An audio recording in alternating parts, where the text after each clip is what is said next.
timing. On va la prochaine session, un prochain Zoom, c'est sur innovation, révolution ici et là-bas. Et avant que je passe la main aux personnes qui vont modérer cette session et présenter, donc qui seront Claire Arcé et Esther Bios-Duplan, je vais quand même interpeller mon ami Alain. Alain, je voudrais vraiment te dire néanmoins qu'au sein de l'AFH, nous sommes heureux et fiers d'avoir eu un membre issu de notre association qui a été élu et exercé au cours des 2 mandats successifs, soit 8 ans, de la plus haute fonction de notre communauté, président de la Fédération mondiale de l'hémophilie. Ton second mandat a pris fin il y a pas si longtemps, le vendredi 17 octobre, et de très nombreux remerciements que tu as reçus témoignent de ton engagement et de la réussite de ton travail. Pendant tes 2 mandats, Alain, tu as accompli beaucoup, mais je retiendrai 3 actions. Tu as permis à ce que la Fédération mondiale de l'hémophilie devienne une organisation non gouvernementale leader sur le plan international dans le domaine de l'aide humanitaire de médicaments grâce aux dons internationaux dans le domaine pharmaceutique que tu as su, avec l'équipe de la Fédération mondiale de l'hémophilie, pousser à s'engager dans cette voie. Sur le deuxième point, tu as défendu âprement la place de la Fédération mondiale de l'hémophilie dans le concert international en tant qu'interlocuteur crédible face aux instances gouvernementales, aux industriels pharmaceutiques et aux sociétés savantes. Pour toi, ce n'était pas négociable que la Fédération mondiale de l'hémophilie puisse conserver son rôle, car la voix des patients, où qu'ils se trouvent dans le monde, devait être entendue. Et puis enfin, tu as su concevoir une approche plus régionale de la Fédération mondiale de l'hémophilie en déployant sur tous les continents des responsables régionaux en capacité d'accompagner sur le terrain le développement des missions de la Fédération mondiale, tout en conservant l'unité de cette Fédération mondiale. Je sais que tu considères que le travail a été un travail d'équipe, mais sans toi, il n'aurait pas été possible. Pour tout cela, Alain, merci et bravo. Pour conclure, Alain, je sais qu'à un moment donné, aux alentours des années 2006, tu avais pris un café avec Thomas Sagnier. Et je crois que voilà, ce café-là t'a amené à t'engager au sein de l'AFH. Et ta question, c'était si tu pouvais te rendre utile pour l'AFH. Et on voit où ça t'a mené. 8 années à la tête de la Fédération mondiale de l'hémophilie. Donc, dans mon cas, mon cher Alain, moi, ce que je voudrais vraiment te poser comme question, c'est, bien sûr, quand les conditions nous permettront, et je l'espère bientôt, accepterais-tu, Alain, de prendre un café avec moi? Voilà, je laisse la place à Claire Arcé pour introduire cette session, pour poser le cadre, et puis je vous souhaite un très, très, très bon congrès à vous tous.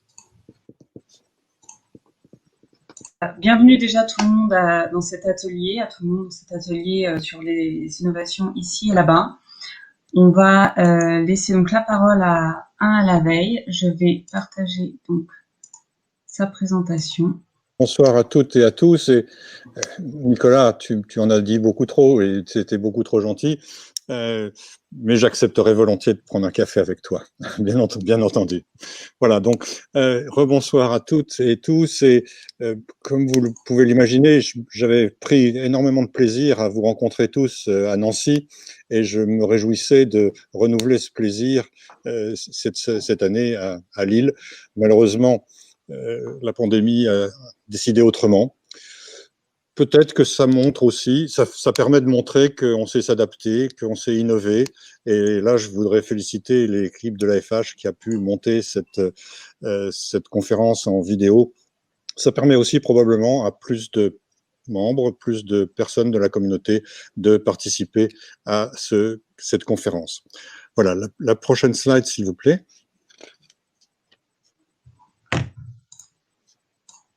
Ce que je vais vous présenter, c'est en français ce que j'ai présenté en anglais à l'Assemblée générale de la Fédération mondiale le 16 octobre, donc il y a 15 jours, lors de cette dernière Assemblée générale à laquelle que j'ai présidé, puisque c'était la fin de mon 2e mandat et les statuts ne permettent pas à la WFH de faire plus de 2 mandats à la présidence.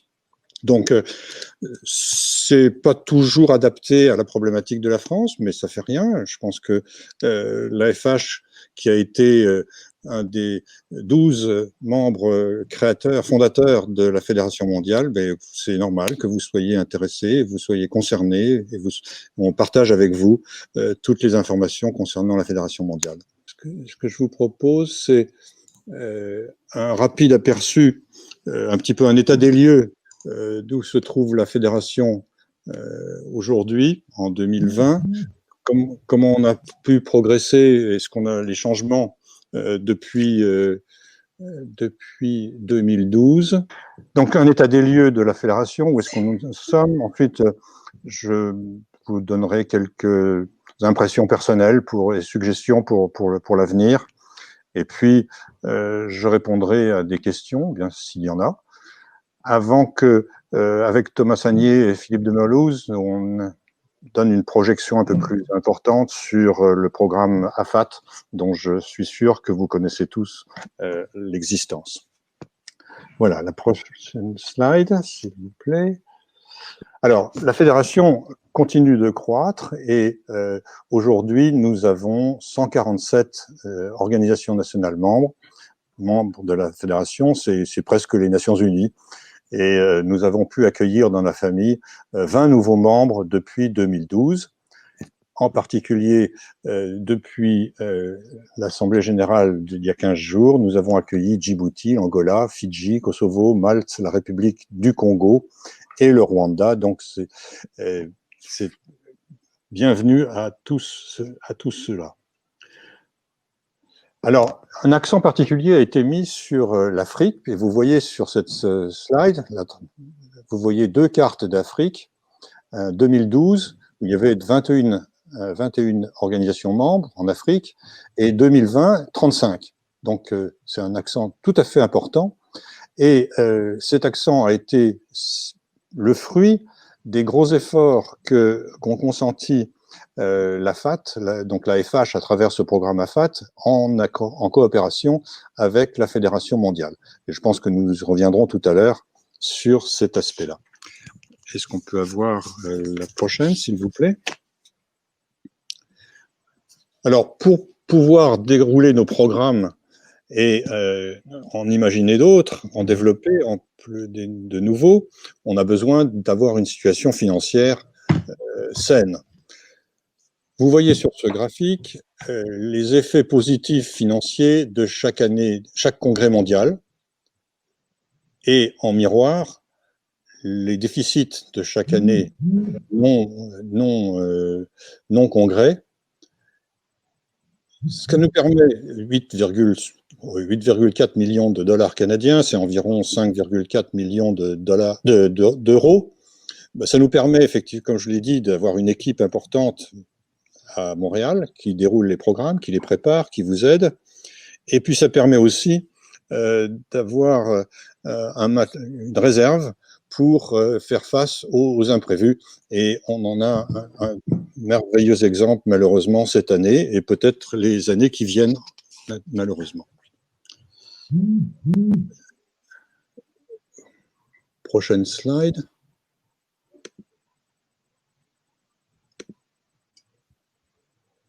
Voilà. Alors, Nicolas l'a dit tout à l'heure, parmi les trois actions auxquelles j'aurais participé, bien sûr, mais j'y ai participé, c'est la décision que nous avons prise en 2016 au Congrès d'Orlando de mettre un coup de booster sur notre implication dans les régions pour être plus proche des organisations membres dans les régions, pour être plus proche des institutions, pour être plus proche des médecins, des professionnels de santé dans ces régions. Et vous voyez que maintenant, on a 7 délégués régionaux qui sont répartis dans le monde entier. Et vous voyez aussi que notre budget consenti ou dédié à cette activité régionale, eh bien, a pratiquement doublé entre 2012 et 2019. Ce qu'il faut bien considérer, c'est que ces délégués sont à la fois nos ambassadeurs auprès de ces régions, mais ils ont un double rôle, ils sont également les ambassadeurs de ces NMO, de ces régions, vers le siège pour remonter toutes les informations, tous les soucis, tout ce qui les préoccupe. La prochaine slide, s'il vous plaît. Alors, le programme d'aide humanitaire, là aussi, Nicolas en a dit un petit mot tout à l'heure, c'est une success story, c'est une aventure fabuleuse. Jusqu'en 2015, eh bien, nous recevions à la Fédération mondiale, nous recevions des dons de produits, mais de manière tout à fait ponctuelle. Nous ne savions jamais quand ils allaient arriver, nous ne savions jamais quel était le volume de produits que nous allions recevoir, et très souvent, ces produits avaient une durée de vie limitée. À partir de 2016, nous avons pu signer des accords avec l'industrie, avec des partenaires de l'industrie, des accords pluriannuels, et ce qui portait sur des montants très importants de facteurs de coagulation. Et non seulement ces industries nous ont donné ces facteurs de coagulation, mais également ils financent le transport, le dédouanement et la formation de tous les acteurs dans les pays pour pouvoir utiliser ces produits. Alors c'est particulièrement important lorsqu'il s'agit de produits nouveaux qui sont inconnus dans ces pays. Alors, ce programme est devenu maintenant prévisible, il est devenu pérenne et ça permet de proposer dans chacun des pays, il y en a à peu près une soixantaine qui reçoivent nos dons, de pouvoir leur proposer des programmes de chirurgie, et on a mis en place également des programmes de prophylaxie pour les enfants d'abord et ensuite pour les adultes.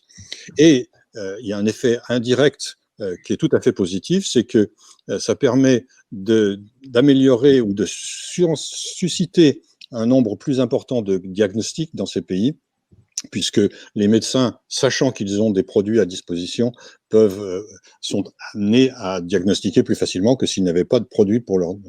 Également, ça permet de démontrer aux institutionnels et aux gouvernants dans ces pays qu'avec des produits, eh ben, on peut soigner les hémophiles, on peut leur permettre d'avoir une vie normale, de s'inscrire dans la société et de participer à l'ensemble de la vie économique de chacun de ces pays.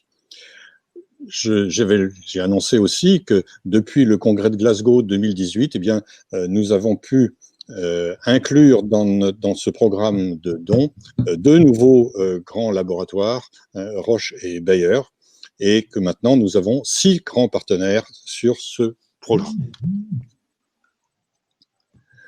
La prochaine slide, s'il vous plaît.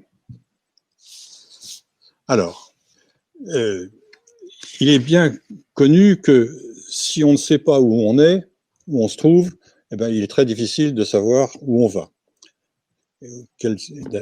d'avoir des objectifs. Ce qui montre qu'il est absolument essentiel d'avoir à sa disposition toute une série de données statistiques solides, robustes, pour pouvoir faire des analyses épidémiologiques ou scientifiques. Alors, vous connaissez tous l'étude annuelle globale qui a maintenant 20 ans et qui est fournie, dans laquelle chaque pays remplit un certain nombre de cases pour nous dire combien de patients ils ont, combien de volumes d'unités de traitement ils ont consommé. Donc, c'est une étude quantitative. Ça permet de mesurer les progrès, ça permet aussi de comparer un pays par rapport à un autre ou par rapport à une région. Et pour compléter cette étude quantitative, ces statistiques quantitatives, nous avons lancé, il y a 3 ans, le registre mondial des traitements de la coagulation. Là, il s'agit plus de qualitatif, et aujourd'hui, nous avons 80 centres qui sont enregistrés dans cette étude, provenant de 39 pays différents, et 66 000 patients sont inclus dans cette étude. ce qui est tout à fait intéressant. L'objectif est d'en avoir sur 5 ans, d'arriver à peu près à 10 000 personnes pour pouvoir avoir un échantillon représentatif. Donc on mesure la qualité de vie, on mesure les résultats des traitements, donc c'est tout à fait important. Et ce qui est intéressant, c'est que nous avons deux projets qui sont en cours dans ce domaine. D'une part, le lien entre ce registre mondial et les registres nationaux de certain nombre de pays. On a déjà celui de la République tchèque et on en a d'autres qui sont en préparation. On désespère pas peut-être d'avoir un jour un lien avec France Coag peut-être.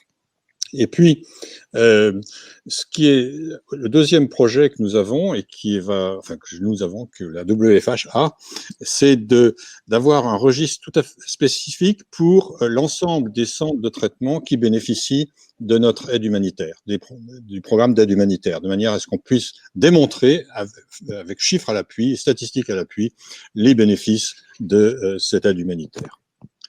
La prochaine slide, s'il vous plaît. Alors, autant il est important de collecter des données, il est tout aussi important de se maintenir à niveau et de préparer les nouvelles technologies, l'arrivée des nouvelles technologies, les progrès scientifiques. Alors, en 2018, nous avons lancé une table ronde sur la thérapie génique. C'est un événement qui se passe à Montréal sur invitation tous les ans et ça permet par tous les participants, d'apprendre, de comprendre, de dire quels sont nos soucis, quelles sont nos attentes à un public qui est constitué par non seulement des patients, bien entendu, mais des professionnels de santé, des chercheurs, des représentants de l'industrie, et des représentants des organismes de régulation tels que la FDA américain ou le EMA, l'Agence européenne du médicament, de la médecine, pardon. Donc, la prochaine slide, s'il vous plaît. Alors là, je sais que en parlant à la FH, l'éducation thérapeutique des patients a été depuis de nombreuses années une priorité. Elle l'est aussi pour la Fédération mondiale et nous avons lancé en 2016, comme vous pouvez le voir sur cette slide, sur le diapo, une plateforme électronique que je vous invite à consulter. Vous pouvez la voir en français, bien entendu, et ça permet à chacun d'acquérir des compétences, de comprendre sa maladie, de comprendre les soins, et de suivre un petit peu tout ce qui se fait. C'est encore plus important d'avoir ce type de plateforme en temps de pandémie, puisque les visites sont les contacts physiques ou les formations en présentiel ne sont plus possibles. Donc, c'est parfaitement, tout à fait adapté à la situation actuelle. La prochaine slide, s'il vous plaît. De la même manière, les lignes directrices pour les traitements, c'est un énorme document, c'est une somme, en gros, qui vient d'être publiée, la 3e édition en 2020, qui regroupe dans un seul document, assez important, l'ensemble de tous les aspects sur les soins destinés aux patients hémophiles et Willebrand, et également pour les femmes atteintes de troubles rares de la coagulation. Donc, toutes les disciplines sont représentées. Il est pour l'instant en anglais et il va être traduit dans un certain nombre de langues, bien entendu, dont le français. Prochaine slide. Bien entendu, la Fédération mondiale, même si elle a presque 60 ans d'âge, se tient au courant, est au fait des moyens modernes de communication, et nous sommes présents sur l'ensemble des médias sociaux, qu'il s'agisse de Facebook, Twitter, LinkedIn, etc., etc. Donc, allez-y, vous nous rencontrerez. Voilà. Bon, comme l'a dit Nicolas, le 16 octobre, il était temps pour moi de passer le relais puisqu'un nouveau président et quelques nouveaux membres du board ont été élus pendant l'occasion de cette Assemblée générale. Donc le nouveau président est César Garrido du Venezuela. Et il y a quelques nouveaux membres du board, mais vous pourrez, en visitant le site de la fédération, voir qui ils sont. La prochaine slide.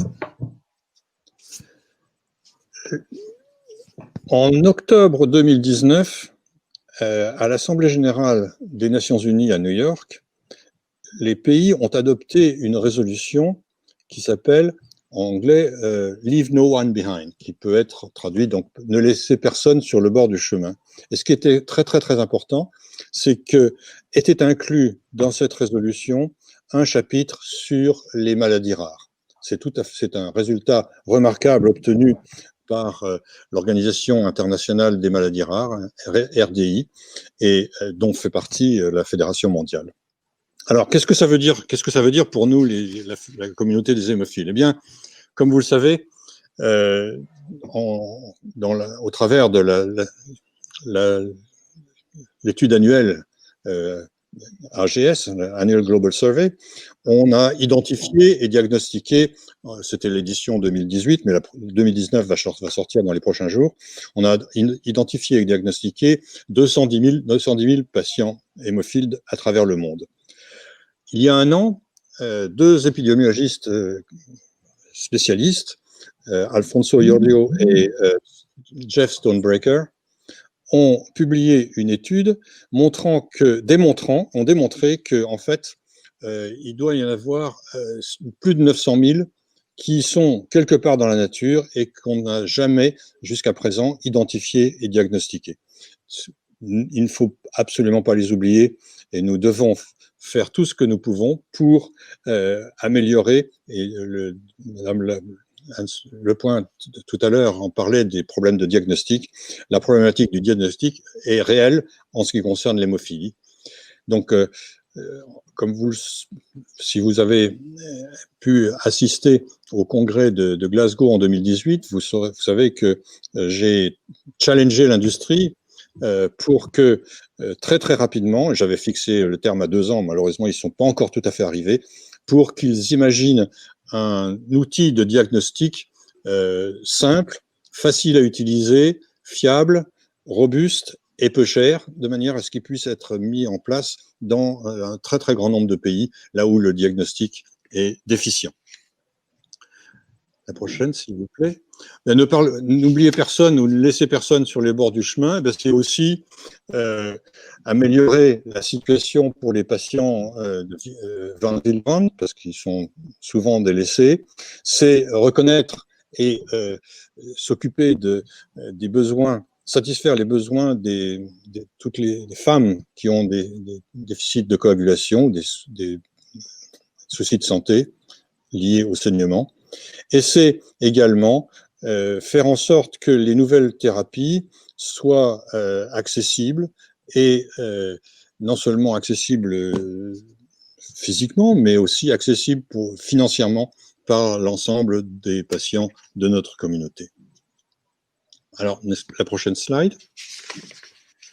On a, pendant 8 ans, comme vous pouvez l'imaginer, constaté également des changements très importants dans l'industrie pharmaceutique, des fusions, des acquisitions, des nouveaux entrants, et il y en aura encore d'autres très probablement, des progrès scientifiques, ça vous les connaissez, plus de concurrence entre les compagnies pharmaceutiques, qui ont entraîné parfois, avec l'arrivée aussi des nouveaux produits, des baisses de prix des produits de standard, mais des prix qui sont encore trop élevés pour un très grand nombre de pays et de patients. Et puis, on voit arriver maintenant des nouvelles sociétés qui sont spécialisées dans la thérapie génique. Donc, il faut suivre tout ça. Pour la prochaine slide, s'il vous plaît. Un défi totalement imprévu, ça... Personne n'y avait pensé, personne ne l'avait imaginé. Il va falloir qu'on s'adapte, tout un chacun, dans notre vie. C'est une nouvelle normalité. Et il est vraisemblable que ce Covid va amener un surcroît de pression sur les systèmes de santé, et donc il va falloir s'efforcer d'atténuer l'impact.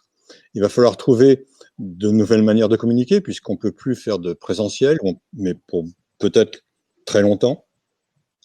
Maintenir une solidarité sans faille, tout à l'heure on en a parlé déjà, et inventer des nouvelles formes de plaidoyer, mais ça je peux vous faire confiance pour les inventer. La prochaine slide. Voilà. Une réflexion, on parlait tout à l'heure de la régionalisation que la WFH avait entreprise. On a aussi constaté que une tendance forte, il y a une tentation de NMO, de régions, à se regrouper, et pourquoi pas, à créer des entités régionales ou des groupes de NMO dans les régions. Pourquoi pas, ça peut être tout à fait légitime, il peut y avoir de très très bonnes raisons à le faire. Néanmoins, je crois qu'il faut s'efforcer et faire attention à ne jamais altérer ou d'en prendre des risques de diminuer le caractère mondial de la Fédération mondiale. Parce que c'est une mission, c'est ce qui nous donne aussi une image vis-à-vis, je vous parlais tout à l'heure des Nations Unies, une mission vis-à-vis de l'OMS. Il faut absolument conserver cette image mondiale. Poursuivre et renforcer un dialogue fructueux entre les patients et les professionnels de santé, c'est le b.a.-ba, et puis c'est évident, mais il faut toujours bien y penser. Continuer à investir dans la formation et l'éducation, là aussi, je pense que vous en connaissez, vous voyez les raisons et vous êtes persuadé que c'est tout à fait nécessaire. Je voulais rajouter encore une remarque, c'est que il ne faut jamais considérer un acquis comme étant acquis pour toujours, de manière définitive. Des circonstances exceptionnelles, un changement de responsable, un changement des décisionnaires peut toujours les amener à revisiter ces acquis et à modifier une situation qui est avantageuse dans des buts tout à fait d'autres ou financiers en général. Donc il faut faire très attention et surtout ne jamais s'endormir sur des lauriers et sur des acquis. Voilà, bien pour moi, c'était ma dernière slide, la dernière s'il vous plaît. Donc pour vous dire que en 8 années, j'ai fait des rencontres. J'ai eu l'occasion de faire des rencontres magnifiques avec des patients, des familles, des professionnels de santé. 8 années qui m'ont rendu vraiment humble face à la résilience extraordinaire des membres de nos communautés, surtout dans les pays très très pauvres et où les situations sont extrêmement difficiles. 8 années d'aide et de soutien de la part d'une équipe à Montréal très très engagée et professionnelle. 8 années de collaboration avec un board sympathique et efficace. 8 années au cours desquelles les avancées technologiques ont permis d'améliorer l'existence de nombreux patients, et ça va continuer. Et puis 8 années de réussite d'un certain nombre de programmes. On a cité l'aide humanitaire, le registre mondial, qui est une nouveauté, l'apprentissage en ligne et les lignes directrices. Voilà. Je termine en vous disant que lorsque j'ai été élu le 13 juillet 2012 au Congrès de Paris, après l'Assemblée générale du Congrès de Paris, eh bien, je ne pouvais pas rêver d'un plus beau cadeau pour les 8 prochaines années. Voilà, prenez soin de vous et je vous souhaite le meilleur pour l'AFH et pour chacun d'entre vous. Merci et je suis prêt à répondre maintenant à toutes les questions que vous voudrez bien me poser. Merci Alain pour cette présentation de la fédération très complète et puis ce bilan des 8 dernières années. Je crois que Thomas a quelques questions et ensuite je prendrai quelques questions qui ont été posées dans le chat. Thomas, à vous. Merci infiniment Alain pour ta présentation très, très claire, mais qui suscite à la fois dans le chat quelques questions, mais aussi qui a suscité de la part de Philippe et moi Philippe Demerlouze et moi, un certain nombre de questionnements. Voilà. D'abord, c'est quel rapport, en fait, la Fédération mondiale entretient avec l'industrie pharmaceutique? Tu l'as dit tout à l'heure, l'aide humanitaire était un élément essentiel. Est-ce qu'il y a d'autres faits marquants pour toi de la relation, au fond, d'une organisation de patients internationale et l'industrie pharmaceutique qui sont les acteurs qui produisent justement les médicaments? C'est une question complexe, mais difficile. Voilà, il y a plusieurs aspects. Il faut d'abord savoir que, contrairement à une organisation nationale membre, nous, Fédération mondiale, nous ne pouvons avoir accès à aucun financement national. Donc, on peut pas marcher sur les plates-bandes. En gros, on peut pas aller démarcher les institutions ou le gouvernement d'un pays A, B, C ou Y pour ne pas marcher sur les plates-bandes des NMO de ce pays. Et donc, le résultat, c'est que nous dépendons financièrement, dans une très large proportion, du financement par les labos de nos programmes et de notre existence même, au-delà des dons ou du programme d'aide humanitaire. Donc, tous les programmes, on s'efforce que jamais un programme soit le résultat d'un financement exclusif d'un labo. Donc, on essaie toujours d'avoir plusieurs labos sur un même programme. C'est pas toujours facile. Ce qui est aussi difficile, c'est les labos, c'est des entreprises, ils sont des financiers, sont pas les mecs sont des philanthropes, mais pas forcément, et puis ils ont des actionnaires, et puis voilà. Et donc, il faut tenir compte de cette réalité. C'est de plus en plus difficile d'obtenir des labos un financement non fléché.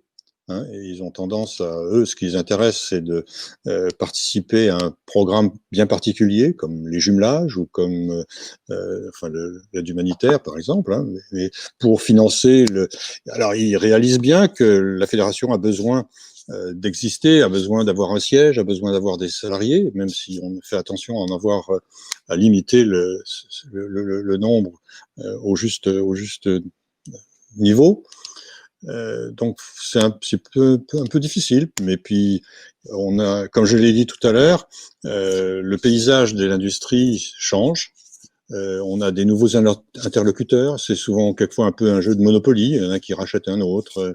Et donc il faut recommencer du plaidoyer. Il faut recommencer à se battre. Mais bon, on y arrive. Il y a une bonne équipe et le directeur Alain Baumann est tout à fait il est formidable là-dessus. On travaille ensemble, en duo, en tandem. Alain Baumann, le directeur général de la Fédération mondiale, qui est donc français. Donc une bonne gouvernance, au fond, et une bonne stratégie permettent au fond d'avoir aussi des relations plus larges et plus denses avec l'industrie pharmaceutique.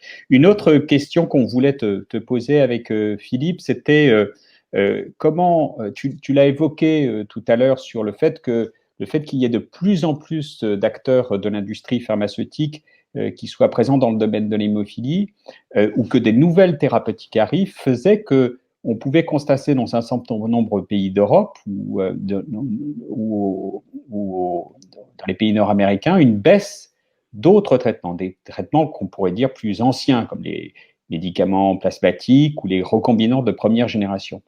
Comment la FMH peut-elle œuvrer ou a œuvré pour justement faire baisser ces prix de médicaments? Et est-ce que c'est possible? Parce que l'enjeu, tu disais, c'était l'accès des traitements au-delà de l'aide humanitaire à l'ensemble des personnes concernées par une maladie hémorragique rare dans les pays du monde. Alors, oui, c'est pas tant parce qu'il n'y a pas vraiment une augmentation du nombre d'acteurs de l'industrie, parce qu'il y en a qui en rachètent d'autres. Et bon, c'est surtout l'aspect arrivée de nouveaux produits, qui a, par exemple, le Emicizumab, ou les produits recombinants à demi-vie allongée, ont amené une modification du panel de produits qui a fait que les prix des produits standards, d'origine, les premières générations, les plasmatiques ou les recombinants de première et seconde génération, ont pu baisser. En fait, c'est de l'hydraulique entre l'industrie. Au sein de l'industrie, nous, on n'a pas beaucoup de poids là-dessus.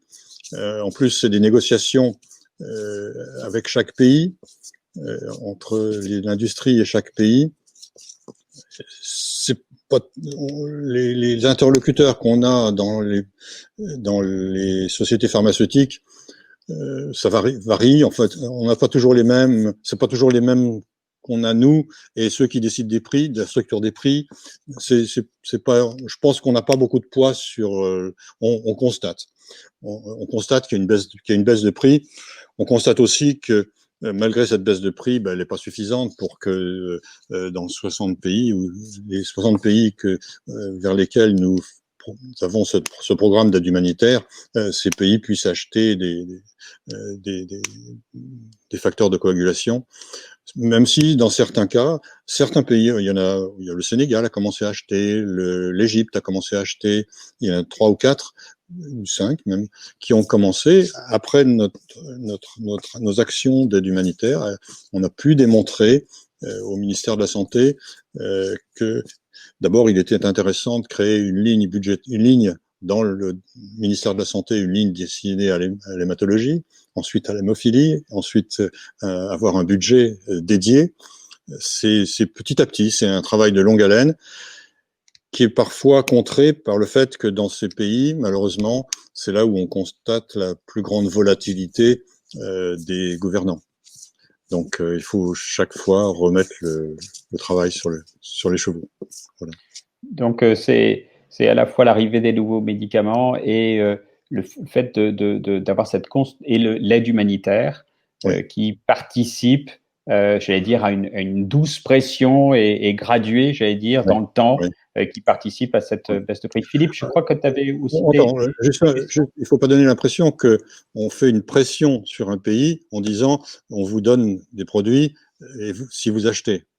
C'est pas notre, même si certaines sociétés pharmaceutiques le font, quand ils ont un grand panel de produits différents, mais nous, on peut pas faire ça, bien entendu. Philippe, Philippe, tu es sur mute, ton micro est coupé. Voilà. Mon micro est coupé.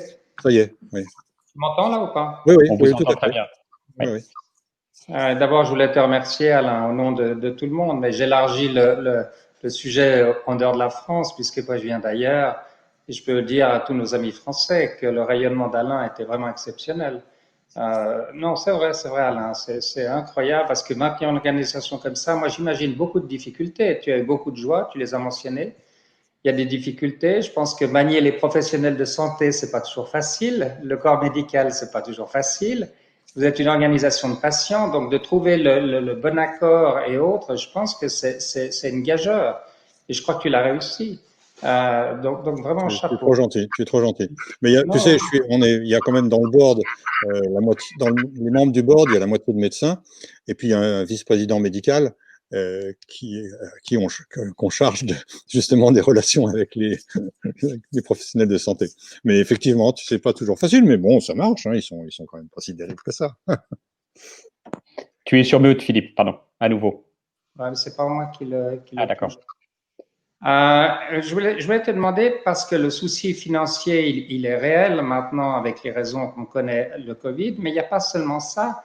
L'ISTH qui fait, l'International Society of Thrombosis Hemostasis, qui fait un congrès annuel, c'est une concurrence forte, hein. C'est une concurrence au niveau des professionnels de santé parce qu'ils auront plus tendance à faire passer certains abstracts, certains sujets avec l'ISTH. Et je te pose la question en tant que professionnel de santé. Comment est-ce que tu vois ça et comment maintenir ces finances dans cette période tellement difficile pour maintenir vos programmes? C'est ça la question qui est derrière. C'est un sujet, oui, tout à fait d'actualité. Et je sais que Alain Baumann, donc le directeur général, avec son équipe de directeurs, est en train de préparer un nouveau plan stratégique, pour les 3-4 prochaines années, en réfléchissant effectivement à cette nouvelle norme, cette nouvelle normalité dans laquelle on se trouve. Alors, c'est vrai que l'ISTH a pris cette décision d'avoir un congrès annuel bon, manque de peau pour eux ou bien pour nous. La première année, c'est l'année où ils ont été obligés de le faire en virtuel. Donc, en fait, les médecins, quand c'est en virtuel, je pense que les médecins peuvent tout à fait assister à l'un et à l'autre, hein, au congrès de la Fédération mondiale et puis à celui de l'ISTH. On se parle hein, avec l'ISTH, donc on essaye de faire en sorte que les deux manifestations ne soient pas trop proches l'une de l'autre. Et puis, ce qu'on essaye de faire aussi, c'est que les innovations qui sont annoncées lors du congrès mondial soient suffisamment attrayantes, soient suffisamment intéressantes pour qu'un maximum de professionnels de santé viennent aussi chez nous. Hein. On a aussi et surtout cette spécificité, c'est que chez nous avons tous les patients. L'ISTH, c'est un groupe de professionnels de santé. Nous, on a les professionnels de santé et les patients. Hein. Donc, c'est quand même différent. Donc, la FMH a pas des principes, mais a des choses à défendre, en tout cas pour vous dire que le congrès de la FMH est un congrès particulier. Voilà. Ah ben, tout à fait, oui. Bah, vous l'avez tous vécu. Oui. Alors, dernière question de Philippe et de moi, avant qu'on passe aux questions du panel géré par Claire et Esther, c'est la question, tu as mentionné tout à l'heure ton appel que tu avais fait à Glasgow, moi je m'en souviens très bien, c'était lors de ton séance inaugurale, tu avais fait à lancer un appel aux industriels pour qu'ils s'intéressent à la question de l'amélioration du diagnostic. Aujourd'hui, il est fait dans des laboratoires en dur et tu y avais imaginé, aidez-nous à faire en sorte que le diagnostic soit plus rapide, soit plus facile, qu'on puisse au fond presque aller vers les gens plutôt que les obliger à venir dans les centres de traitement. Et tu as dit, c'est sans aucun doute pas aller aussi vite qu'on l'aurait voulu, mais j'imagine, parce que cette demande, on a beaucoup de personnes qui viennent de l'Afrique, qui se sont inscrites au congrès de la FH. Est-ce que tu peux quand même donner en dire un petit peu plus sur les retours que vous avez pu avoir ces derniers mois sur justement d'éventuels progrès sur des diagnostics plus faciles? Oui. Alors, ce ne sont pas des éventuels progrès. Il y a du progrès. Il y a plusieurs entreprises qui sont en train de développer des systèmes ou des outils. Je ne sais pas si Pierre Toulon va participer au congrès de l'AFH et s'il va intervenir à un moment ou un autre, mais Pierre Toulon, qui est à Nice, hein, est parfaitement au courant des derniers développements, puisque c'est lui et Steve Kitchen qui pilotent cette affaire et qui sont en contact avec les industriels. On progresse. Je ne serais pas surpris que au prochain congrès mondial, on puisse annoncer, enfin je pense, j'ai bon espoir qu'on puisse annoncer justement l'existence d'un outil, d'un instrument qui permettrait, en anglais c'est point of care device, c'est-à-dire c'est l'instrument qui permet à la source, hein, au niveau du patient, donc dans le village, dans la brousse, au fin fond de la forêt, si je puis dire, africaine ou amazonienne, de déterminer si un enfant ou un patient est hémophile. Alors, si c'est un outil un peu plus développé, mais à ce moment-là, ça devient probablement trop difficile, si c'est de l'hémophilie A ou B, ou si c'est sévère ou modéré.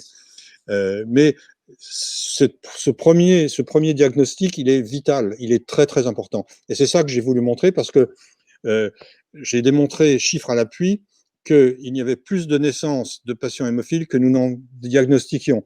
Et que si ça continue avec ce trend, les deux courbes s'éloignent et on n'atteindra jamais notre mission de traitement pour tous. Merci infiniment et je laisse la question maintenant au panel. Claire, merci en tout cas, Alain. Merci à vous. Merci. Alors, on a une première question qui est: est-il possible de faire 2 mandats de suite, une pause et de refaire un nouveau mandat ensuite? Oui. D'accord. C'est possible. Techniquement, c'est possible. Ok. Oui. Une autre question qui est: est-ce que la France est dans le RMTC? Alors, ne sont pas, je me suis peut-être mal exprimé, participent ou s'inscrivent dans le registre mondial des centres de traitement, et non pas des pays. Il se trouve que les centres de traitement dont j'ai parlé proviennent de 39 pays différents, qui représentent tout le panel des pays émergents, des pays très développés, etc. Mais c'est pas la France qui peut participer, c'est le centre de traitement de telle ville ou le centre de traitement de... Nous ne cherchons pas à avoir dans le registre mondial tous les centres de traitement d'un pays. De la même manière que nous ne cherchons pas à avoir tous les patients d'un centre de traitement, mais à avoir un panel suffisamment représentatif. Est-ce que je suis clair? D'accord. Très clair. Voilà. Nous avons une autre question où donc la personne demande si des innovations telles que la thérapie génique sera disponible dans des pays où l'organisation de la prise en charge des maladies hémorragiques graves sont peu développées. C'est un des objectifs. Alors, ce que je peux vous dire, c'est qu'il y a un des centres pilotes de thérapie génique qui est à St. Jude aux États-Unis, qui est une organisation sans but lucratif. Hein, c'est un hôpital universitaire sans but lucratif, et ils nous ont approchés pour essayer de développer des essais cliniques dans un certain nombre de pays, gracieusement, ils prennent tout en charge, les déplacements, etc. Maintenant, je crois que c'est un petit peu trop tôt pour avoir une réponse à cette question.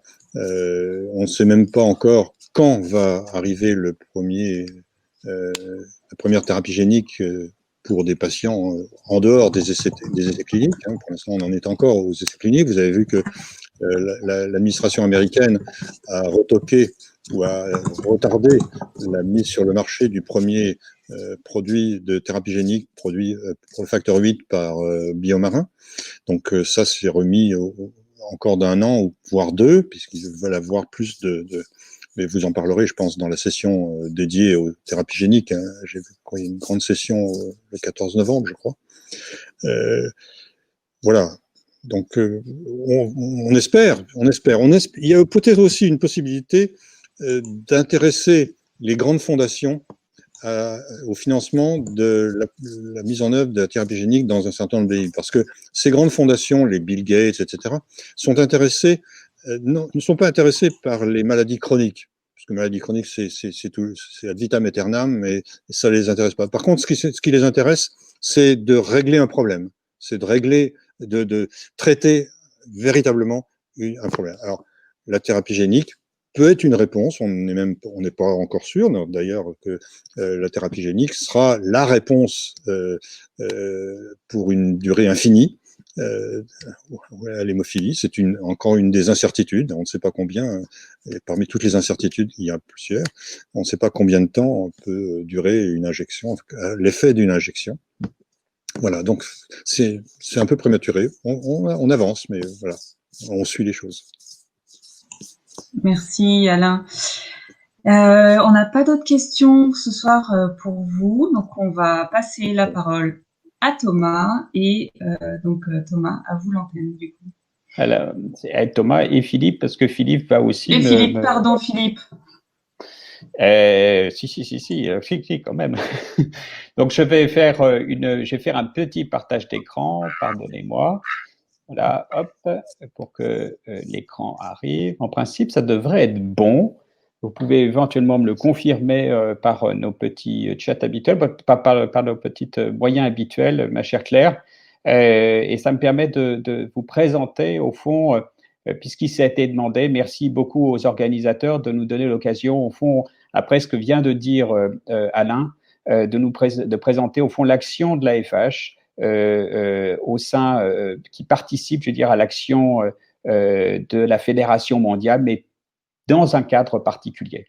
Donc, je vais faire cette présentation avec Philippe de Merlouz, qui est le responsable médical de la FAT, et donc moi-même qui suis le responsable associatif de la FAT. Donc, la FAT, l'Alliance franco-africaine pour le traitement de l'hémophilie.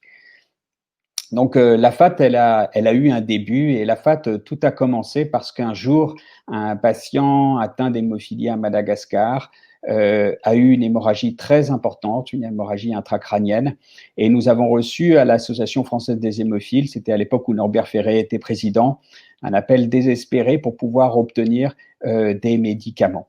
On a fait appel à un industriel qui a donné très gracieusement ce médicament et immédiatement après ce don de médicament qui a permis de sauver l'enfant, même s'il a conservé malheureusement quelques séquelles, un homme est arrivé et est venu, c'est Jean-Jacques Lefrère. Jean-Jacques Lefrère était à l'époque directeur de l'Institut national de transfusion sanguine et il l'avait créé et animé, il animait un réseau de transfuseurs, de spécialistes de la transfusion à travers toute l'Afrique et nous a mis à sa disposition ce réseau pour pouvoir contacter des professionnels de santé qui seraient en capacité, au fond, de répondre et qu'on soit en lien avec eux si jamais un autre cas arrivait. Malheureusement, depuis, Jean-Jacques Lefrère est mort et c'est avec émotion toujours que je vois sa photo comme ça. Parallèlement à ça, à l'occasion du Congrès mondial de l'hémophilie en 2012, le prédécesseur d'Alain Veil, un Américain, Mark Skinner, avait présenté cette slide, ce petit bout de carte en Afrique, et qui vous voyez tous les pays qui sont en blanc, c'était les pays qui n'étaient pas membres de la Fédération mondiale de l'hémophilie, dans lequel l'AFMH n'avait pas de programme d'accompagnement. Et évidemment, ça nous a énormément troublés. Et on voit aussi dans cette carte que beaucoup de pays francophones n'étaient pas membres de la Fédération mondiale de l'hémophilie.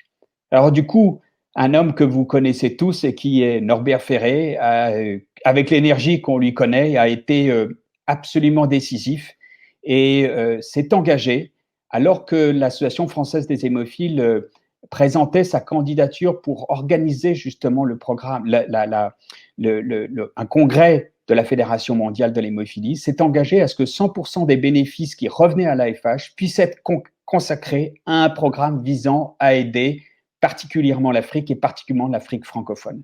Cet engagement, il a eu lieu, il a pu avoir lieu parce qu'il y a eu un congrès qui a été organisé en 2012, certains d'entre vous s'en souviennent, à Paris, et la Fédération mondiale à ce moment-là. Donc, au moment de ce congrès, Norbert Ferré a pu concrétiser cet engagement qu'il avait pris. Cet engagement, il n'aurait pas pu être du point de vue opérationnel, puisque à l'époque, Norbert Ferré avait, entre guillemets, avait passé la main, et c'était moi qui étais devenu président de l'Association française des hémophiles, et rien n'aurait pu être imaginé, du moins dans le principe et dans le concept de ce qu'est l'Alliance franco-africaine pour le traitement de l'hémophilie, sans la contribution du docteur Assad Affar, qui est le responsable de l'aide humanitaire à la Fédération mondiale de l'hémophilie, et qui est un grand ami de notre association, mais un grand ami de nos communautés, qui est surtout qui est un acteur infatigable de cela. Mais une fois qu'on avait défini ce que ça pourrait être la FAT, qu'on avait imaginé le concept avec Assad Affar, il fallait quelqu'un pour nous aider et pour justement aider peut-être à ce que les professionnels de santé viennent, et la contribution de Philippe de Merlouz, qui aujourd'hui avec moi intervient, a été décisive. Philippe de Merlouz est très connu au sein de notre communauté et très respecté au sein des professionnels de santé à travers le monde. Et son aura, en tout cas dans le monde francophone, est évidente, très aimée. Et donc, quand Philippe de Merlouz a accepté, au fond, de se joindre à ce travail, ça a été une grande aide parce qu'on a pu ainsi embarquer nombre de professionnels de santé qui, sachant que Philippe était là, se disaient c'est qu'il doit y avoir quelque chose d'intéressant derrière. Donc, je vais vous présenter un peu l'état des lieux de l'hémophilie dans le monde et puis, au fond, quelle était la situation dans les pays de la FAT et pourquoi nous avons agi. Alors, tout d'abord, Alain l'a rappelé, c'est 147 associations membres, une vision, le traitement pour tous, une fédération qui a été créée en 1963, faisant d'elle la plus ancienne ONG mettant en collaboration professionnels de santé et patients dans la gouvernance. Vous l'avez vu, cette carte tout à l'heure, je voulais vous montrer, c'était un bout de l'Afrique. Tous les pays en bleu, c'est les pays qui étaient fondateurs de la Fédération mondiale en 1963. Après, c'était les pays qui sont venus, et vous voyez que cette carte montre que l'Afrique, à cette époque, en 2012, était très déficitaire en termes du nombre de pays membres. Alain Veil l'a souligné tout à l'heure, la carte a changé depuis. Et vous avez vu les progrès qui ont été faits, pas simplement grâce à la FAT, mais aussi grâce à la FAT, parce que, nous le verrons, ça a une grande importance que les pays deviennent membres de la fédération, ça a une conséquence très directe. Alors, quelques estimations d'abord sur l'utilisation des facteurs 8 au niveau mondial, parce que je sais que cette question est souvent posée et au fond, la connaissance n'est pas forcément évidente. La première chose, c'est que dans ce diagramme sur la répartition de la consommation des facteurs, on va y aller d'abord sur la première, les deux camemberts qui sont sur le dessus. D'abord, vous voyez que les populations par région, vous voyez que 11% de la population mondiale, c'est l'Afrique. Mais vous voyez aussi tout de suite que 1% pour les Africains, ils ne représentent que 1% de la consommation totale de facteur 8 dans le monde. C'est au regard du nombre de la population et au regard des autres continents, vous voyez, comparé avec l'Amérique ou l'Europe, eh bien, vous voyez évidemment l'immense différence. Maintenant, si on passe donc vous voyez 11% de la population, 1% de la consommation. Quand on passe à la deuxième série de camemberts, juste en dessous, par rapport au revenu national brut, vous voyez que les pays qui représentent les pays dits faibles en termes de revenu national brut ou intermédiaires représentent 50%, 49% de la population. En termes de consommation de facteur 8, vous voyez que c'est encore plus flagrant puisque à eux deux, ils ne représentent que 6,3% de la consommation des facteurs de coagulation. Donc, il y a un besoin immense de soutien, d'aide, d'accompagnement pour ces pays. Alors, pour nous, c'était une assez évidence. La FAT, l'Alliance franco-africaine pour le traitement de l'hémophilie, on s'est dit à l'impossible, nous sommes tenus, car le progrès ne vaut que s'il est partagé par tous. Et c'est un petit peu ce que représente cette slide. Vous voyez les deux premiers groupes de diagrammes, c'est potentiellement du point de vue théorique, en blanc, ce sont les pays de la FAT, le nombre de patients atteints d'hémophilie sévère dans les pays de la FAT. En bleu, c'est théoriquement le nombre de patients atteints d'hémophilie sévère. Le deuxième diagramme, les deux autres colonnes, c'est les personnes en blanc réellement diagnostiquées dans les pays de la FAT. Et en bleu, ce sont les nombres réellement diagnostiqués aujourd'hui en France grâce à François qu'a pu mentionner tout à l'heure la veille. Et en troisième diagramme, c'est le nombre de personnes qui sont sous prophylaxie dans les pays de la FAT versus le nombre de personnes sous prophylaxie en France actuellement.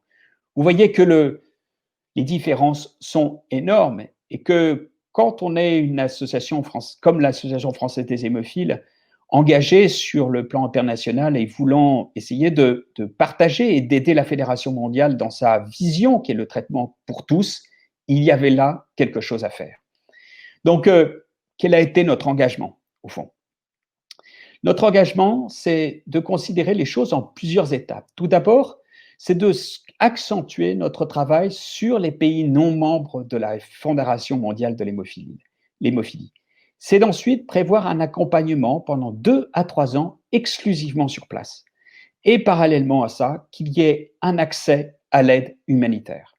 Et vous avez vu tout à l'heure avec Alain Veil le développement de l'aide humanitaire au fil de ces années, puisque le programme a pu commencer en 2014. Vous avez vu que dès 2016, au fond, là, dès 2015, il y a eu un immense accroissement de l'aide humanitaire. Donc, ça veut dire que chaque patient diagnostiqué dans les pays de la FAT, on peut bénéficier d'un accès au traitement. Le deuxième temps de ce programme, c'est permettre l'adhésion des pays membres de la Fédération mondiale justement des pays membres des pays qui bénéficient du programme de la FAT pour qu'ils deviennent ainsi membres de la Fédération mondiale de l'hémophilie et qu'ils puissent accéder à ces programmes. Et le troisième temps, c'est un jumelage associatif, médical et associatif pendant les 3-4 années. Ainsi, pendant 5 à 7 ans, une même équipe médicale et une même équipe associative accompagnent les pays de la FAT. C'est évidemment, ce temps long est un élément essentiel de l'accompagnement dans notre programme. Donc, à nouveau une carte, mais une carte qui vous dit, voilà quels étaient les pays membres de la Fédération mondiale au moment de la création de la FAT. Vous allez voir très vite que les pays, jusqu'en 2019, parce que je prends le cadre de 2019 plus récemment, qui ont bénéficié de la FAT, et vous voyez à chaque fois les pays et le centre de traitement qui a été associé, les centres de traitement qui ont été associés à ce travail, vous voyez que Mauritanie, Bénin, Congo, République démocratique du Congo et Rwanda ont bénéficié de l'aide et du soutien à la fois de comités régionaux de l'Association française des hémophiles et des centres de traitement spécialisés de ces mêmes régions. Ainsi, Tours va avec le comité centre, Bordeaux va avec le comité Aquitaine et les Pays de Loire va avec le Rwanda. Pour le Congo, ça a été un petit peu plus difficile, mais c'est Montpellier-Nice du point de vue associatif, du point de vue médical, et c'est l'AFH du point de vue associatif. Ensuite, ces pays sont devenus, un certain nombre de pays sont devenus, depuis les programmes, sont devenus membres de la Fédération mondiale et ont pu bénéficier à la fois de jumelage, ou nous l'espérons, pourront bénéficier de jumelage dans les années à venir. Mais la FAT ne s'arrête pas là. Ça, c'était pour, j'allais dire, 2019, mais pour dès 2020, nous avons aussi engagé un travail avec le Niger, avec le CHU de Lille, et puis avec le Gabon, avec le CHU de Caen et l'association Basse-Normandie, l'AFH Basse-Normandie. Et puis, il y a une suite, c'est en 2021, la Guinée va intégrer le programme. Et il nous reste encore évidemment du travail, puisque nous avons trois autres pays qui pourraient devenir dans le futur membres de la FAT et pourraient bénéficier de ces programmes. C'est le Tchad, le Burundi et les îles Comores. Donc vous voyez que du point de vue géographique, l'action de la FAT est très large. Ça me permet maintenant d'aller plus précisément dans le travail de ce qui est fait. Vous voyez ici trois piliers dans ce triangle, l'association de patients qui s'engagent dans l'accompagnement et le plaidoyer. Et ça, c'est les trois piliers véritablement de ce qu'est la FAT. Un laboratoire d'hématologie qui soit en capacité de faire le diagnostic, et puis un centre de traitement qui permette l'accès et le suivi médical. Et notre objectif et notre rôle, c'est de soutenir ces trois piliers, l'association de patients, le laboratoire d'hématologie et le centre de traitement, tout en bénéficiant de l'aide humanitaire et le développement du registre dont a parlé Anna Veil tout à l'heure. Et notre interaction, évidemment, mouvement associatif, nous accompagnons au sein de la FAT à développer des partenariats avec les laboratoires d'hématologie pour pouvoir justement développer le diagnostic, et puis un partenariat avec le centre de traitement sur les actions de plaidoyer à faire auprès du gouvernement, mais aussi sur les enjeux d'éducation thérapeutique qui, comme vous le savez, sont chers à notre mouvement. Donc, c'est un engagement et une vision qui est partagée entre la FH et la FMH. La vision de la FMH, elle est très simple, elle s'articule autour de 6 idées principales. Les programmes de développement de santé, l'aide humanitaire, la sécurité d'approvisionnement des médicaments et les ressources éducatives, la collecte des recherches de données et puis les congrès et les rencontres internationales.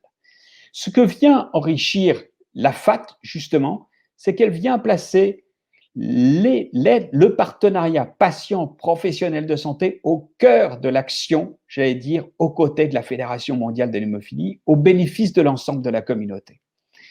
Le programme de la FAT, focus sur l'Afrique francophone, c'est faire en sorte qu'il y ait un diagnostic et un suivi et des traitements, un développement des capacités associatives dans une logique de partenariat entre patients et professionnels de santé.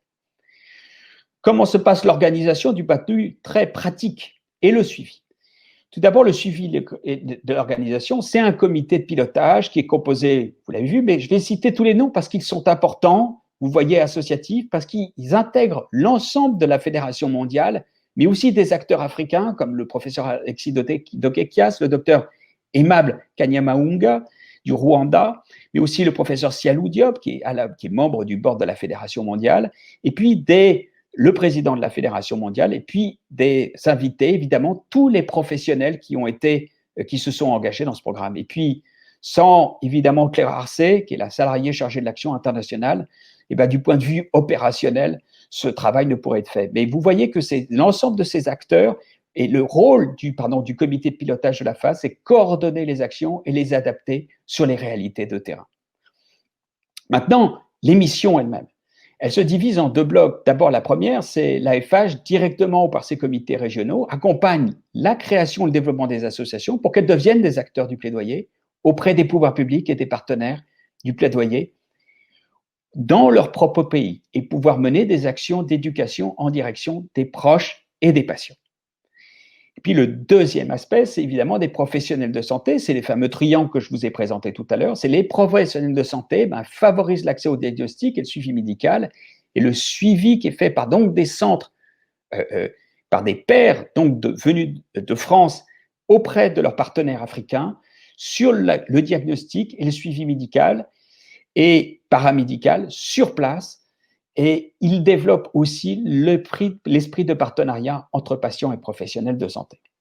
Donc, ça veut dire, et c'est ma dernière slide avant que je laisse la parole à Philippe, c'est que du point de vue pratique, eh bien, il y a un premier contact qui est fait, conjoint, après une lettre un appel à candidature qui est effectué tous les ans ou parfois tous les 2 ans, un premier contact qui est fait avec les pays retenus, dans lequel on fait un état des lieux et on identifie les besoins et les ressources au sein du pays, du point de vue associatif et médical. Puis, il y a un deuxième contact qui a lieu, conjoint là aussi, dans lequel on va construire la visite sur place, avec une checklist qu'on vérifie, qu'on a bien remplie. Puis, on forme les volontaires qui vont se déplacer, puis il y a la visite, la première visite conjointe sur place, sur des enjeux de leadership, du plaidoyer de l'éducation thérapeutique et du diagnostic et du suivi médical. Et c'est là que je laisse la place, évidemment, à Philippe. Philippe, tu m'entends? Oui, je t'entends. Je ne sais pas si tout le monde voit bien les diapos, mais donc il y a 2 volets. Je vais parler uniquement sur 2 diapositives. La première, c'est sur le diagnostic, qui est évidemment l'élément clé. Et la première chose, c'est d'évaluer quelles sont les ressources humaines du pays partenaire. De savoir qu'est-ce qui se passe au niveau de leur laboratoire, qui c'est qui fait les tests, de quelle manière est-ce qu'ils sont faits. Et puis, on bénéficie de l'aide de Stago concernant les appareils de coagulation et les réactifs. C'est assez précieux parce que ça permet d'uniformiser un tout petit peu entre les différents pays. On peut travailler avec les mêmes appareils et c'est un atout indiscutable. Ensuite, ce qu'on fait, c'est de regarder qu'est-ce qui se passe réellement dès la prise de sang. Enfin, tous les patients connaissent bien tous les problèmes qu'il peut y avoir dès le départ, à partir du garrot, à partir de la manière dont le sang est pris, de les tubes qui sont utilisés, etc. Et nous, on a une attention particulière sur les frigos et sur la manière, parce que comme vous le savez, dans ces pays, et beaucoup de ces pays-là, il y a des pannes d'électricité, le problème des congélateurs, c'est un problème majeur. Donc, au fond, il y a toute cette évaluation qui doit être faite. Notre rôle ensuite, c'est la formation et on insiste beaucoup sur les contrôles de qualité, qui est une source externe à partir d'un labo donné. Et une fois qu'on a solidifié un laboratoire, c'est ensuite d'établir le côté du réseau. C'est-à-dire dans un pays, c'est en général dans la capitale du pays africain en question, et on essaye de voir avec nos partenaires africains comment est-ce qu'on peut faire, comment est-ce que ces échantillons peuvent bouger d'une région à une autre, voire même pour certaines choses être rapatriés parfois en France, mais ça c'est surtout pour la question des analyses génétiques. Alors le diapo suivant concerne essentiellement le suivi médical. Donc après des premiers contacts, c'est une méthodologie qu'on a avec Thomas un petit peu solidifiée dans le temps, parce que on a tâtonné forcément, hein, on savait pas tout, et puis on a appris de la FMH, et puis on a appris un tout petit peu nous-mêmes au fur et à mesure. Comment est-ce qu'il fallait procéder, et il y a un papier qui va sortir prochainement sur la méthodologie de notre action, avec l'aide de tous les professionnels de la santé qui ont été listés par Thomas. Donc la question, c'est de la formation localement. Cette formation, elle est double, elle est associative et professionnelle de santé, mais souvent on fait des sessions ensemble. C'est-à-dire qu'il y a à la fois les patients qui sont là, et à la fois les professionnels de santé, et les échanges sont extrêmement importants dans les 2 sens. On fait des consultations sur place, si possible, à partir des premières consultations médicales faites souvent un petit peu par nous, on essaye de passer la main à nos partenaires africains. Certains sont tout à fait compétents et beaucoup sont très compétents en réalité. Il manque juste quelques échanges à faire. Et donc, on se met un petit peu en retrait et puis on regarde un tout petit peu qu'est-ce qui se passe. Ensuite, il y a l'accompagnement. À partir du moment où on a pu faire ces consultations, on regarde un petit peu tout le côté paramédical parce qu'évidemment, le rôle des infirmières est clé. le rôle des physiothérapeutes. Et comme vous le savez, en particulier les Belges sont très forts maintenant pour faire de l'enseignement à distance concernant la physiothérapie. On va toujours, probablement, comme pour l'hypnose, parler d'autophysiothérapie. En tant que patient, vous le savez bien, c'est ce que vous faites vous-même qui est plus important, mais on a besoin évidemment d'aide temporaire. Et finalement, donc, c'est l'éducation thérapeutique au sens large. J'arrive péniblement à voir le diapo. Enfin, c'est la collaboration en fait de toutes ces structures. Je vous remercie. Je repasse la parole à Thomas pour conclure. Voilà, mais merci infiniment Philippe d'avoir présenté ça. Donc, si vous avez des questions, vous pouvez évidemment, au-delà du chat d'aujourd'hui, vous pouvez nous adresser évidemment un mail. Et donc, nous avons la chance d'être avec Esther. Merci Esther. Bonjour. J'espère que vous m'entendez bien. Parfaitement. Super. Bon, merci à vous deux d'avoir participé à cette session. Et j'ai une première question pour vous. Est-ce que l'action de l'AFH à l'international est uniquement sur le continent africain via la FAT? Alors, c'est une bonne question parce que c'est un choix que fait un mouvement associatif, d'abord de s'engager sur le plan international et puis de savoir ensuite où. Comme j'ai essayé de le présenter, c'est ce qui nous a semblé être le plus criant à l'époque, à Norbert Ferré et tous ceux qui, à l'époque, travaillaient sur cette question-là, qui a décidé cet engagement en Afrique francophone. Un, parce que la langue était présente. Deux aussi, parce que, sans aucun doute, nous étions l'association la mieux placée pour ressentir l'absolue nécessité d'aller vers ce continent. Nos relations très anciennes et pas toujours, j'allais dire, et dont on ne doit pas toujours d'ailleurs se satisfaire, hein, entre pays, voilà, entre la France et les pays africains, c'était une autre manière, c'est une manière de faire entre patients et professionnels de santé autrement, de penser autrement l'accompagnement. Et je pense que c'était très proche de l'ADN de l'Association française des hémophiles. À la fois le partenariat avec les professionnels de santé, entre nous, professionnels de santé français et patients. L'idée que ça puisse être soutenu, et là le rôle de Philippe ne sera jamais à la hauteur de ce que les mots peuvent décrire, parce qu'il a aidé à l'engagement de dizaines de professionnels de santé français. Et puis aussi, ce partenariat patient-professionnel de santé, il avait du sens aussi en Afrique, où la santé communautaire a beaucoup de sens, et où au-delà des professionnels de santé, les agents de santé communautaire, donc venant de la société civile et qui accompagnent dans le soin, avaient du sens. Donc, pour toutes ces raisons, c'est l'Afrique francophone qui a été choisie. Et donc, malheureusement, non, mais parce qu'il faut faire des choix, parce que le temps n'est pas extensible et que le temps n'est pas extensible et les énergies non plus. Nous n'avons pas d'action en dehors de l'Afrique francophone aujourd'hui. Merci beaucoup, Thomas. Et j'ai une dernière question qui nous vient de République démocratique du Congo. Et il nous demande qu'est-ce que vous nous suggérez pour accélérer le processus d'adhésion à la FAT. Mais je crois bien que l'association de République démocratique en fait déjà partie. Thomas ? Non. Alors, ne pas confondre la République du Congo et la République démocratique du Congo, oui. Au fond, ce qu'on appelle le Congo, sommairement, ce qu'on appelle la différence entre le Congo Brazzaville et le Congo Kinshasa. Alors, un fleuve les sépare, hein, simplement, mais ce fleuve fait une frontière entre deux pays. Donc, la RDC n'est pas encore membre de la Fédération mondiale, c'est notre objectif. C'est un pays qui est rentré il y a maintenant assez longtemps au sein de la FAT, mais c'est un pays immense, c'est un pays continent. Philippe, tu me compléteras parce que je pense que c'est un enjeu important. C'est un pays continent. Et donc, j'allais dire, il faut poser d'abord les bases à la fois associatives, médicales et diagnostiques pour pouvoir très fortement dans la région capitale. Kinshasa, c'est 11 millions d'habitants. C'est la Belgique. Donc, c'est un pays immense avec des besoins immenses. Donc, il faut un peu plus de temps, mais c'est notre objectif. Et nous, on espère bien pouvoir mener aider en tout cas à ce que la RDC puisse adhérer à la Fédération mondiale au prochain congrès qui aura lieu, je crois, à Montréal en 2022. Voilà. J'ai d'autres questions qui sont arrivées.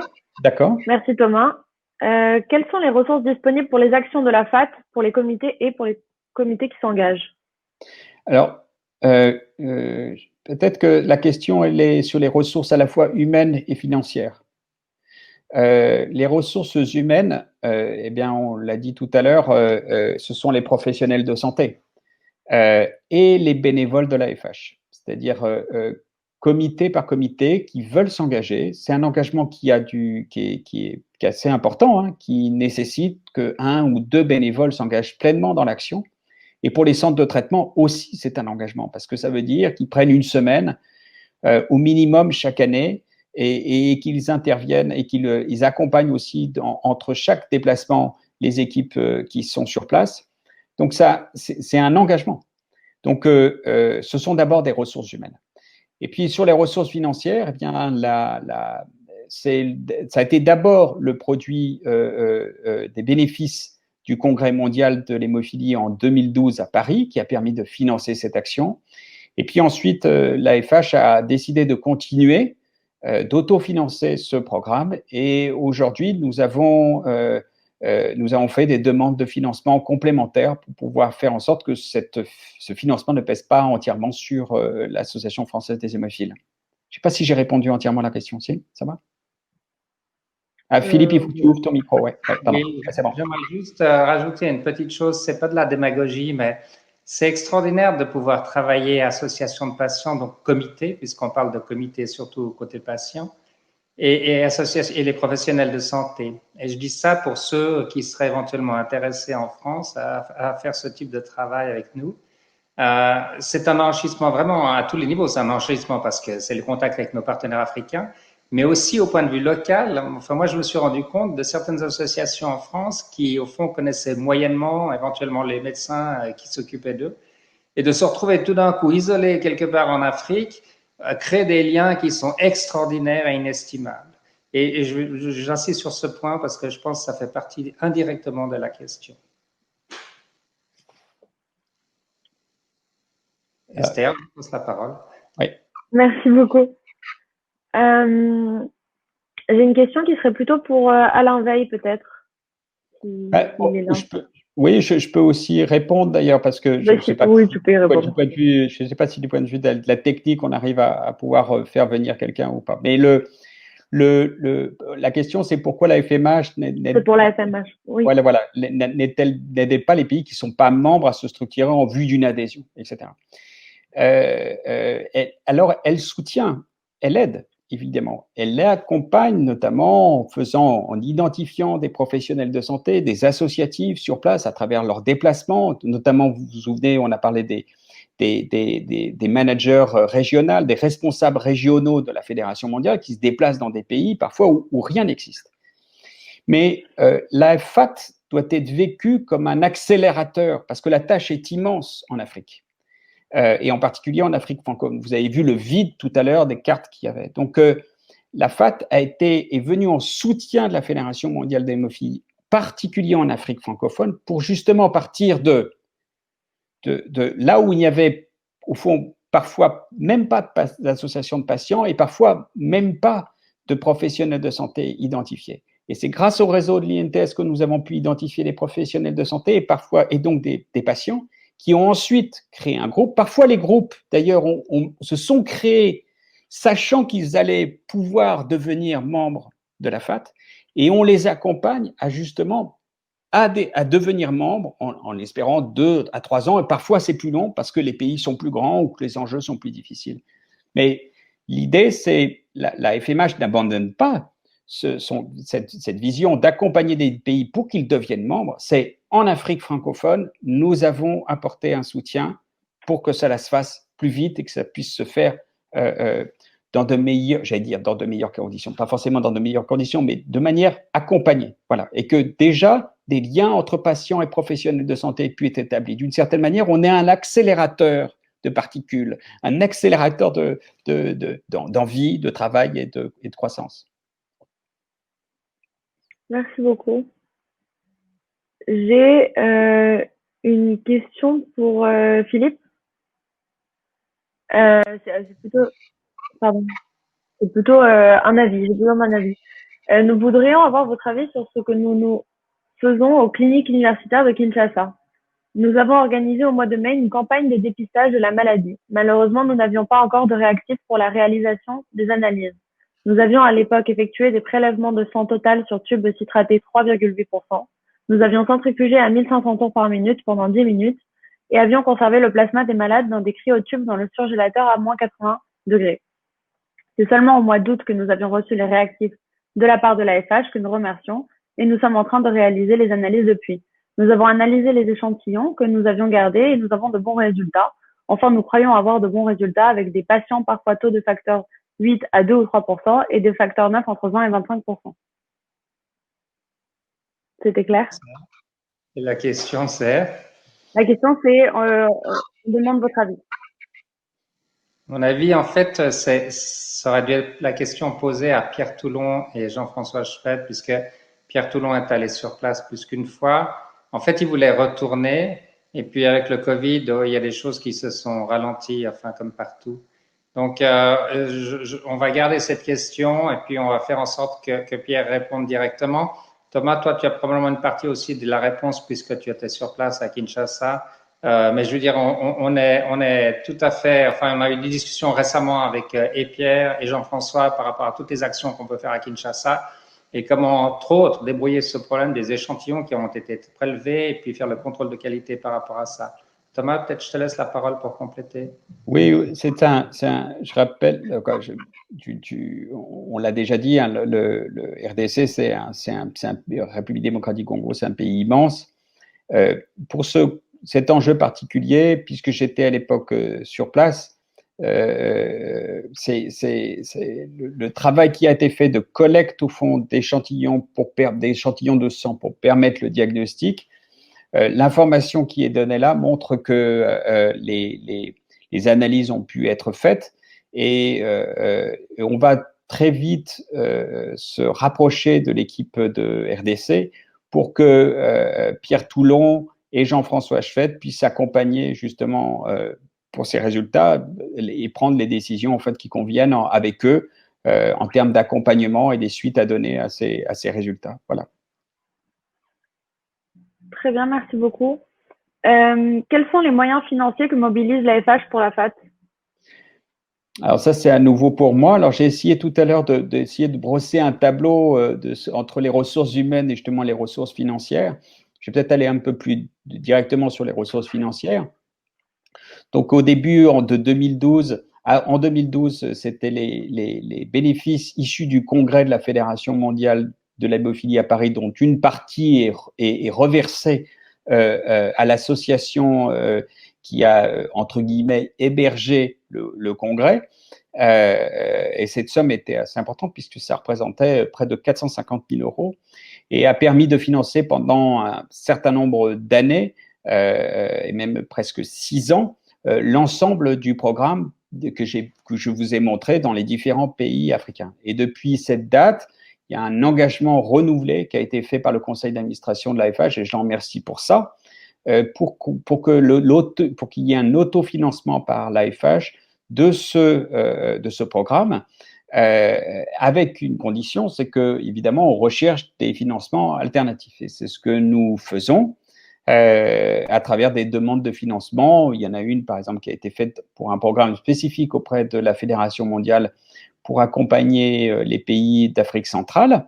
Et puis l'autre, c'est une demande de financement auprès de l'Agence française du développement, qui est l'agence de l'État français, qui permet de faire des programmes d'accompagnement en Afrique, que ce soit dans le domaine culturel, scientifique et de santé en particulier. Et nous attendons la réponse de l'Agence française du développement une fois que le dossier ayant été déposé au mois d'août. Merci beaucoup. J'ai encore deux dernières questions. Ah, pardon, vas-y. Non, vas-y. Ça représente, juste pour dire, oui, ça représente, pardon, oui, du coup, ça représente, pour fixer un ordre d'idées, ça représente un programme comme celui-là, c'est 50 000 euros par an. Voilà. D'accord, merci beaucoup. J'ai encore, 3 dernières questions. Et après, il faut qu'on termine. Alors, en raison des problèmes de sécurité, les mentors européens ne pouvaient plus voyager sur certains pays du Sahel. Peut-on alors envisager des voyages dans l'autre sens, c'est-à-dire que les médicaux ou associatifs du Sud se rendent auprès des laboratoires en Europe?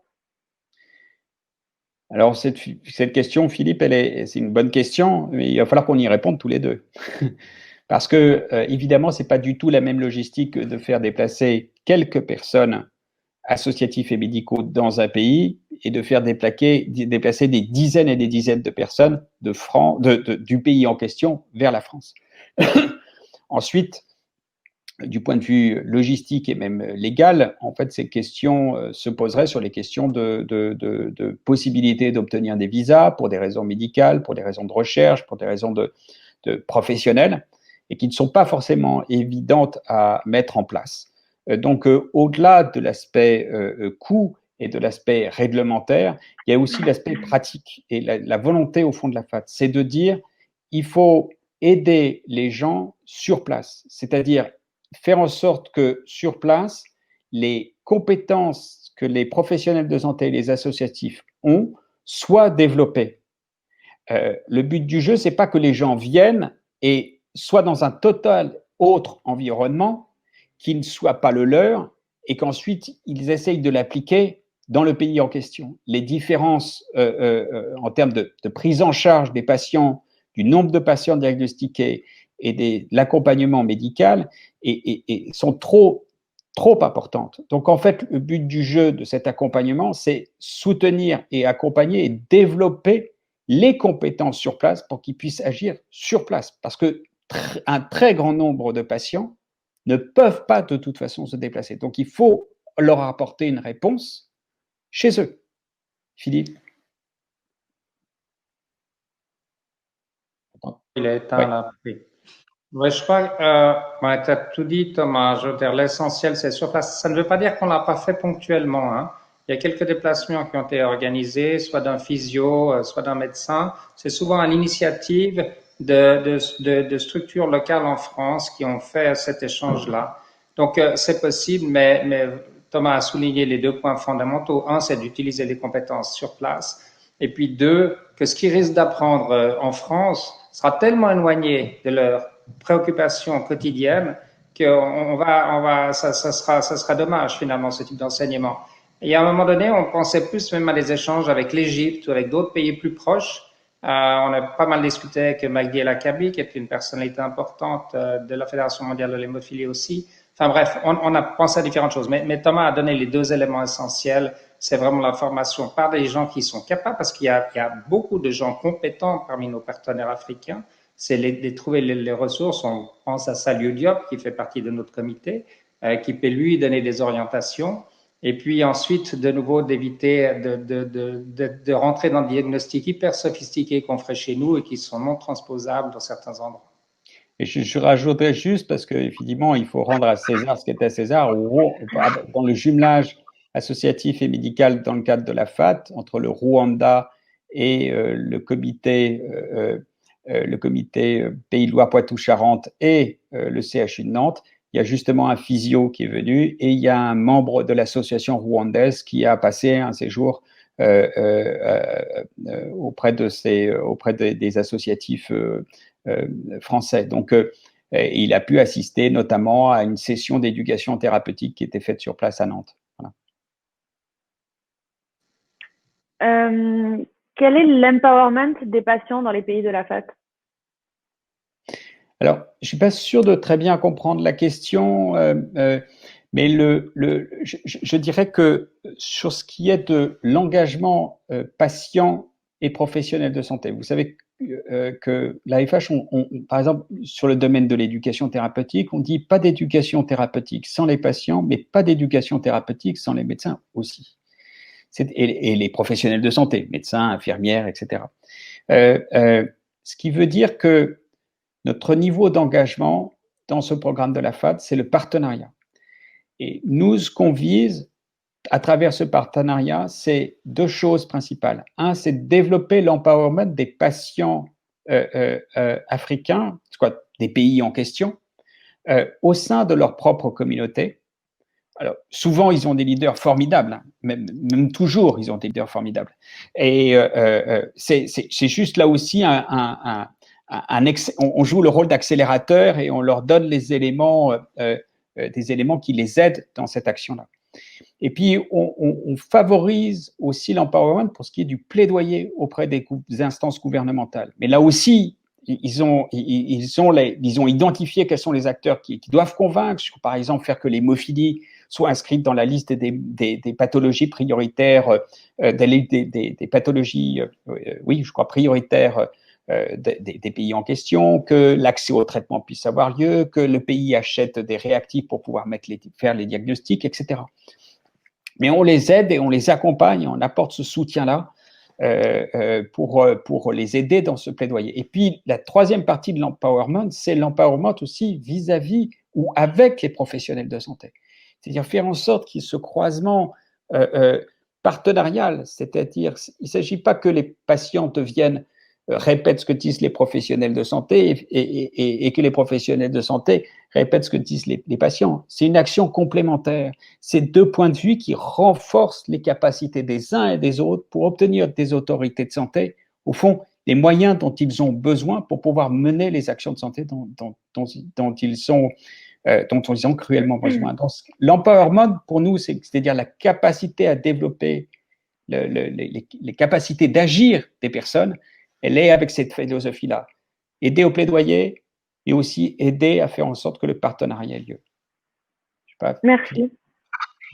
Non, je pensais juste à une chose, comme l'a mentionné dès le premier diapo de Thomas, finalement les demandes sont souvent venues des patients. Et en fait, il y a déjà un empowerment en réalité qui existe dans les patients, je parle de cette fois-ci africain, hein. Il est là et on le voit aussi des mères, parce qu'on n'a pas parlé du tout ce soir de l'implication des mères qui sont touchées par rapport à ça, qui ont des demandes très fortes et qui demandent qu'une chose, c'est de s'impliquer. Donc oui, empowerment, si on prend ça simplement au niveau du désir et de l'implication des gens qui sont là, ils sont simplement démunis parce qu'il n'y avait pas d'organisation existante, mais dès qu'ils peuvent en trouver une ou dès qu'ils essayent d'en faire une, il est réel, il est fort. C'est vraiment, c'est des préoccupations quotidiennes pour eux. Merci. J'ai une dernière question parce qu'après on est très en retard. Quel sens cela a de s'engager à l'international quand il y a tellement de choses à faire ici? Le sens, c'est une question de valeur. C'est les valeurs qu'on défend. Le mouvement associatif et l'Association française des hémophiles, elle a des valeurs sur lesquelles fondée. L'une de ces valeurs qu'elle a définies non seulement au fil de son histoire, mais à travers le plan stratégique qu'elle a adopté et qui a fait l'objet d'une adhésion massive de la part des adhérents de l'AFH, c'était celui de la solidarité. C'est-à-dire que ce qui me concerne, ce qui touche une personne atteinte d'hémophilie ailleurs me touche aussi. Ce qui touche la manière de penser, d'accompagner du point de vue médical un patient, une personne en Afrique, me touche aussi. Et l'impact que ça a, non seulement pour les associatifs qui se sont engagés dans ce travail, mais aussi pour les professionnels de santé qui se sont engagés dans le travail, est absolument immense. Ça donne du sens aux soins, ça donne du sens à ce qu'on fait, ça replace aussi les priorités, et puis ça vient dire, au fond, Alain Veil l'a très bien dit, rien n'est acquis. Et donc, ces actes de solidarité, ils viennent aussi poser grain après grain ce qui fait un mouvement associatif, ce qui fait pourquoi on travaille tous ensemble. Donc, cette question, elle est aussi pour toi, d'ailleurs, Esther, en tant que chargée mission de bénévole du groupe de travail Action internationale. C'est notre ADN, nous sommes très attachés. Et ça ne veut pas dire, parce qu'on s'intéresse à l'ailleurs, qu'on se désintéresse d'ici. Au contraire, l'un et l'autre est lié. Je crois que c'était le sens de toute cette session, d'ailleurs. C'est de dire que l'ici et l'ailleurs, ils sont liés. Tout à fait. Mais je vous remercie à vous deux, à Alain, à Nicolas d'avoir participé à cette session. Et justement, je laisse Nicolas Giraud, président de l'AFH, conclure cette première session du congrès en ligne. Merci beaucoup. à vous. Merci à vous. Merci Esther pour cette session, avoir mené cette session, modéré cette session avec Claire Arcé. Un grand merci à vous cinq. Un grand merci à Alain. Alain, j'ai bien noté ton rendez-vous. Donc, dès que je pourrai poser le pied sur le sol français, je n'oublierai pas. Tu seras le premier à qui j'appellerai pour prendre un rendez-vous et boire un café ensemble. Merci à vous deux, Thomas et Philippe, responsables donc associatif et médical du programme AFAT. Merci aussi à Claire Arcé, donc la chargée de mission Action internationale à l'AFH. Et merci à toi aussi, Esther, voilà, la responsable du groupe de travail Action internationale de l'AFH. Merci à vous tous d'avoir suivi cette session, cette première session, cette session d'ouverture du Congrès national de l'AFH. Juste, je voulais revenir sur une question sur l'action internationale, sur l'action de l'AFH à l'international. Alors oui, c'est vrai que on est sur le continent africain avec le programme AFAT, mais pas que. L'action depuis ces dernières années de l'AFH à l'international va au-delà du continent africain, notamment à travers le consortium européen de l'hémophilie avec la commission femmes et puis aussi avec la Fédération mondiale de l'hémophilie, avec un groupe sur la maladie Louis Brandt spécifique qui a été créé au sein de la Fédération mondiale de l'hémophilie. Donc, on va vraiment au-delà du continent africain. On essaie de porter cette voix, de partager cette expérience avec les autres. Il y a aussi quelques initiatives de comités qui ont créé des liens spécifiques ou précieux avec d'autres associations au niveau européen, notamment en Belgique. Et donc voilà, c'est vraiment si je rebondissais sur le dernier échange de pourquoi aller vers les autres, pourquoi aller à l'international, c'est parce que aussi ça fait partie de nos valeurs de partager ces valeurs à l'international pour aider la vie et porter la voix de tous. Merci à tous.